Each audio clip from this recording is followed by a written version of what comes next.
Everyone, барлықтарыңызға сәлем. Менің есімім Ғайни. Бүгіннен бастап сіздермен ағылшын тілі атты жаңа әлемге, жаңа білімге жол бастайтын боламыз.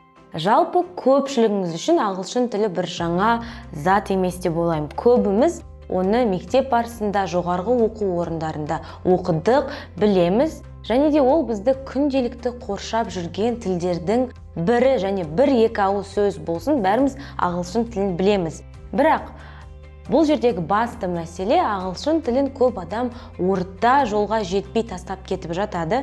Не себептен? Оған әртүрлі себеп әсер етуі мүмкін. Ол мектеп барысындағы мұғалімнің сізді қызықтыра алмаған қатесі болуы мүмкін. Немесе адам болған соң ерініп ағылшын тілін ортасына жетпей тастап кетуіміз мүмкін. Бұның бәрі әрине дұрыс жаңағы жазылмаған жоспардың кесірінен немесе өзіңізге мотивацияның жетпеуінен туындайтын мәселелер. Сондықтан біздің академияда осы видеолар арқылы сіз ағылшын тілін соңына дейін жеткізесіз. Бірақ бұл жерде біздің бірінші сабақ кіріспе, яғни ағылшын тілі не үшін қажет деген сұраққа өзіңіз жауап беріп түсініп алсаңыз, сол кезде ғана сізде 100% мотивация пайда болады. Ендеше кеттік, ағылшын тілі не үшін қажет?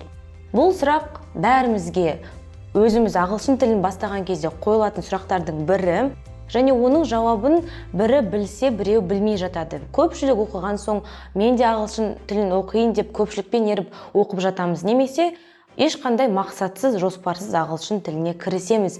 Негізі бұл дұрыс емес. Өзіңіз үшін ағылшын тілі сізге не үшін қажет, өміріңізді қалай өзгерте алады деген сұрақтарды қойыңыз және оған жауап беруге тырысыңыз. Осы видеода мен сіздерге ағылшын тілі не үшін қажет, оны қалай нәтижелі оқуға болады деген сұрақтарға жалпылай жауап беруге тырысатын боламын.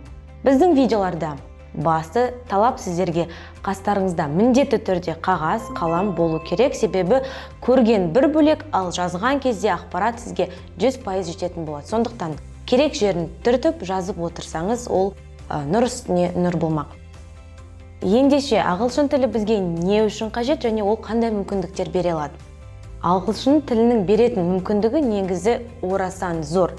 Егер ағылшын тілінің сіздің өміріңізді өзгертетін және де оған жаңашылық әкелетін мөлшері 100% деп есептесек, дәл қазір менің айтатын сөздерім ол тек қана оның жартысына да жетпейтін бер жағы болып табылады. Біріншісі ол әрине жұмыс. Ағылшын тілін білген адам өзінің сұранысын бірнеше есе арттыра алады. Оны бәріміз білеміз, біле тұра еріншектікке салып көп адам оны істеп жатпайды. Ол қандай сала болмасын, ағылшын тілін білген адам өзінің жалақысын және сұранысын 2, тіпті 3 есе, тіпті одан да көп есе көтере алады. Ол міндетті түрде өзінің жұмыс орнын, мамандығын ауыстыруға міндетті емес. Дәл сол мамандықты игере отырып, тіпті өзіңіздің жұмысыңызда жұмыс істеуді жалғастыра отырып, сіз тек қана компьютер мен ағылшынның арқасында көптеген part-time, яғни жартылай жұмысқа орналасуыңызға үлкен орасан зор мүмкіндік ала аласыз.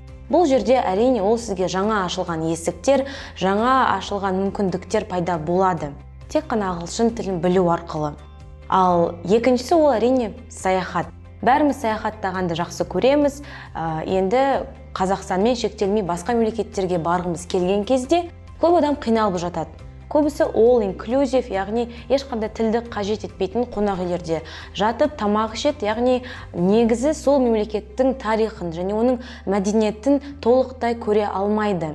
Ал егер сіз ағылшын тілін білсеңіз, сізге ешқандай гидтің, ешқандай дайын қонақ үйлердің қажеті емес. Сол тіл арқылы, сол елдің мәдениетімен, тарихымен таныса аласыз. Бұл әрине ағылшын тілінің беретін мүмкіндіктерінің тек қана бет жағы, оның мүмкіндіктері сіздің фантазияңызға байланысты ешқандай шектеу жоқ. Енді ағылшын тілін көп адам қалай жылдам үйренсем деп жатады. Бұл негізі дұрыс емес сұрақ, себебі кез келген тілді қалай жылдам үйреніп алу деген негізі нәрсе дұрыс емес, себебі біз дәл қазір ағылшын тілін оқу барысында жаңа туған сәбидей, кішкентай сәбидей болып отырмыз. Жаңа тілді қабылдау кезінде миымыз оны ақырындап қабылдайды. Яғни бірден қабылдасаңыз да біраз уақыттан кейін ұмытуыңыз мүмкін. Сондықтан біз ағылшын тілін 5 бөлікке бөлеміз. Көбісі 4 бөлікке бөліп жатады, бірақ мен үшін 5-ші бөлік өте маңызды. Бірінші бөлік жаңағы ол маңызды емес деп санайтын бөлік. Көп адам бұл бөлікке көп мән бермейді. Бұл бізде pronunciation. Pronunciation бізде сөйлеуіміз, яғни ағылшын тіліндегі дыбыстарды, сөздерді қаншалықты таза әрі дұрыс айтасыз. Соған байланысты сіздің акцентіңіз әдемі болады және басқа адамдарға түсінуге әлде қайда жеңіл болмақ. Pronunciation ол бізде транскрипциядан басталады, әліпбиден басталады. Және де сөздерді ақырындап білмесеңіз де ұқсап бағыңыз. Ағылшын тіліндегі заттарды көп тыңдап, соны қайталап айта беру қажет. Сол кезде сізде pronunciation жоғарғы деңгейде болады. Екінші бөлік ол әрине бізде reading. Reading бізде оқу деген мағынаны білдіреді. Ол арқылы біз сөздік қорымызды жоғарғы деңгейге көтере аламыз. Және де дәл қазір сіз ағылшын тілін 0-ден бастап жатсаңыз да, ешқандай сөзді білмесеңіз де, ағылшын тілінде сіздің деңгейге арналған қысқа тексттер бар. Ол сайттарды біз әлі беретін боламыз. Сондықтан еш қам жемеңіз, ол әрбір деңгейге қазіргі таңда ғаламторда өзінің деңгейіне қарай бөлінген тексттер, аудио кітаптар бар. Сондықтан қазірден бастап соны іздеп оқи берсеңіздер болады. Үшінші бөлік ол бізде listening, яғни есту. Ағылшын тілі дәл қазір сіздің миыңыз үшін бір таңсық зат, ол оны бірден қабылдамауы мүмкін, бірақ ағылшын тіліндегі дыбыстар, олардың сөйлеу мәдениеті қазақ тілінен мүлдем басқаша екенін түсіну керексіз. Яғни қазақ тілі бізде жайлы, сондай бір қоңыр жай тіл. Бұл жерде ешқандай эмоция көбінесе көрсетпейміз. Ал ағылшын тілі өте эмоциялы тіл. Кейде тіпті ағылшын тілі бізге басқаша естілуі мүмкін. Яғни дәл соны сіз қайталасаңыз, сізге жараспай тұратындай көріну мүмкін. Сондықтан ол басында ондай сезім бәрінде болады. Тек қана ағылшын тілін ести беріңіз. Түсінбесеңіз де естіп, оның миға сол ағылшын тілінің интонациясын енгізе берген жөн. Төртінші ол бізде speaking. Speaking бізде сөйлеу дегенді білдіреді. Яғни дәл қазір мен ештеңені білмеймін, бір-екі сөз ғана білемін, мен қалай сөйлей бастаймын деп сұрақ қойыңыз мүмкін.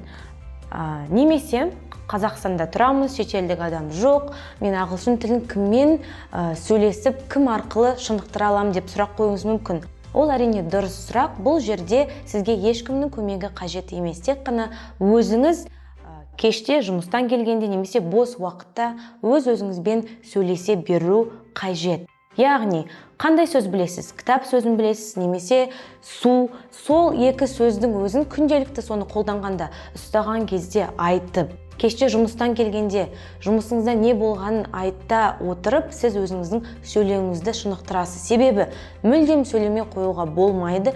Көп адамның қателесетін жері де осы. Көп емтихандарда дәл осы сөйлеуге келгенде қиналып жатамыз, себебі ми оған дайын емес, оған дейін ешқашан сөйлеп көрмеген ми әрине емтихан барысында, біреумен сөйлесу барысында кері шегінеді және ол сізге автоматты түрде блок қоятын болады. Сондықтан қазірден бастап тіпті сөйлем құра алмасаңыз да бір-екі ауыз сөздің өзін қайталап айта беріңіз. Және бесінші бөлік ол бізде writing, яғни жазу деген мағынаны білдіреді. Жаңа ғана видеоның басында айттым, ақпарат көргенде, естігенде, оқығанда бір бөлек қабылданады, ал жазу арқылы миымыз ақпаратты 100% толық қабылдай алады. Сондықтан ағылшын тілінде күнделік бастасаңыз болады. Яғни біздің сабақтардан бөлек өзіңіз үшін ағылшын тілінде күнделік бастап, сөздікпен қарап, өзіңіздің күнделікті өміріңізде не болып жатқандығы жайлы күнделікке жаза бастасаңыз, сол арқылы бізде жазу қабілеттігіміз өсетін болады. Енді ағылшын тілін қалай тастап кетпеуге болады? Біріншіден, ағылшын тілін өміріміздегі белгілі бір затқа байланыстыру қажет. Таңертең тұрасыз, таңғы ас ішесіз, таңғы ас барысында міндетті түрде ағылшын тілінен ең болмаса 5-10 минут жаттығу жасайсыз. Не оқисыз, не естисіз, не жазасыз, не сөйлейсіз. Ол міндетті түрде. Таңғы ас ішпесеңіз, жұмысқа барған сәтте, автобуста немесе көлікте оқыңыз. Жұмыстан қайтарда, түскі аста, әйтеуір белгілі бір затқа байланыстыру керексіз. Сол затты істемес бұрын миыңыз сізге автоматты түрде белгі беретін болады. Қазір ағылшын тілін оқу керек.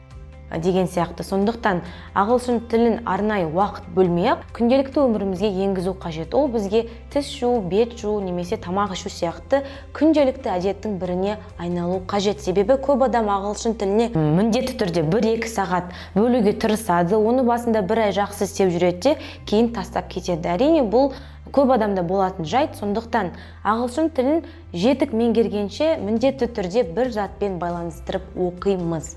Және ондай ақпараттарды, керекті ақпараттарды біздің сайттан ала аласыздар. Енді ағылшын тілін оқу барысында мынандай 3 затқа назар аударуымыз қажет. Біріншісі ол қорқыныш. Әсіресе қазақтарда ұялу деген бар, басында қорқамыз, ұяламыз. Ағылшын тілін сөйлесек бізге жараспайтындай, дұрыс емес сөйлеп қалсақ біреу бізді мазақтайтындай көрінеді. Ондай сезімнен арыламыз. Яғни ағылшын тілін жаңа сәбиде ешқандай қорқынышсыз қателесу арқылы оқимыз. Дәл осы қателесу сіздің ең жақсы мұғаліміңіз болады. Яғни ол қателесу арқылы сіздің миыңыз дұрыс ақпаратты қабылдайды және қателесу арқылы сіз тілді шынымен үйрене аласыз. Екіншісі ол бізде уақыт. Уақыт дегеніміз не? Ағылшын тілін бөлінген уақытты біз қалай жылдам оқысам, қалай тез бітіріп тастасам деп ойламау керекпіз, қалай нәтижелі үйренсем болады деген сұрақты қою керексіз. Және қазір ғаламторда барлығы бар. Сондықтан біздің видеодан да тыс, міндетті түрде ғаламтордан өзіңіз ізденіп, осымен ғана шектелмей, жан-жақты ізденсеңіз ғана ағылшын тілі сізге ашылады. Үшіншісі ол бізде тәжірибе. Тәжірибе ол, яғни өз-өзіңізбен сөйлесу, оқу, есту деген сияқты жоғарыда айтылған заттар. Осы 3 затқа назар аударып, дұрыстап оқысаңыздар, ағылшын тілі міндетті түрде сіздерге оңай болатын болады. Сондықтан барлықтарыңызға тек қана сәттілік, сіздермен бірге ағылшын тілінің бірнеше деңгейін мен сіздерге сабақ беретін боламын. Сондықтан бірге осы ағылшын тілін үйренуге екі жақтан ат салысу керекпіз. Сондықтан маған уәде беру керексіздер. Міндетті түрде жазамын, керек жерін міндетті түрде жаттаймын және қайталаймын, өзім ізденемін деп осы 4 затты маған уәде бердіңіздер деп ойлаймын. Сондықтан келесі сабақтарда кездескенше, see you.